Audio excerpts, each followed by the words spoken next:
নমস্কার বন্ধুরা, আমি পামেলা আর পামেলাস ক্রিয়েশনের একটা নতুন ভিডিওতে আপনাদের সকলকে স্বাগত। আমি নিয়ে চলে এসেছি আর একটা নতুন ভিডিও। আর আমার চ্যানেলটা ভালো লেগে থাকলে লাইক সাবস্ক্রাইব অবশ্যই করবেন, আর ফেসবুক থেকে দেখে থাকলে অবশ্যই ফলো করে দেবেন। দেখুন, এখানে আমি পমফ্রেট মাছ আগে থেকে ভেজে রেখেছিলাম 6-7টা মতো। আর এখানে আমি একটা মিক্সিং জারেতে ছোট নিয়ে নিয়েছি একটুখানি আদা, রসুন, 2 চামচ সর্ষে আর কাঁচা লঙ্কা। এটা আমি পেস্ট বানিয়ে নেব।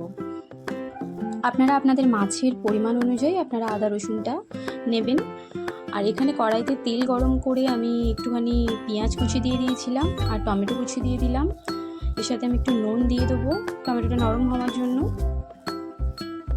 আপনারা চাইলে সর্ষে আলাদা বাটতে পারেন, অনেকের ঘরেই আদা রসুন ফ্রিজে বাটা থাকে, পেস্ট করা থাকে, তো সেক্ষেত্রে আপনারা সর্ষেটা আলাদা পেস্ট করতে পারেন, কোনো অসুবিধা নেই। এখানে আমার তাড়াতাড়ির মধ্যে আমি ছিলাম, তো সেই কারণে আমি একসাথেই এটা পেস্ট বানিয়ে নিয়েছিলাম। এরপরে আমি টমেটোটা একটু নরম হয়ে গেলে ওই পেস্টটা আমি ওর মধ্যে ঢেলে দিয়েছি সর্ষের। একটু জিরের গুঁড়ো, হলুদের গুঁড়ো, লঙ্কার গুঁড়ো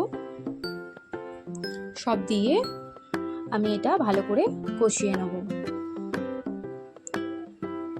এবার অনেকেই বলে থাকবেন যে সর্ষে দিয়ে বেশিক্ষণ কষাতে নেই, তো এটা কোনো প্রবলেমই না, কিছুই হবে না। যে কারণে আমি প্রায় সময় এরম করে থাকি। আর এখানে আমি আদা রসুনটা যেহেতু দিয়েছি, সে কারণে আমাকে তো একটু কষাতেই হবে, নাহলে আদা রসুনের কাঁচা গন্ধ থেকে যাবে। দেখুন আমি কতটা পরিমাণ কষিয়েছিলাম। এরপর আমি জল ঢেলে দিয়েছি, পরিমাণ মতো নুন দিলাম। আপনারা আপনাদের প্রয়োজন মতো নুন চিনি অ্যাড করবেন। এবার ঝোলটা ফুটে এলে আমি মাছগুলো একে একে ছেড়ে দেবো।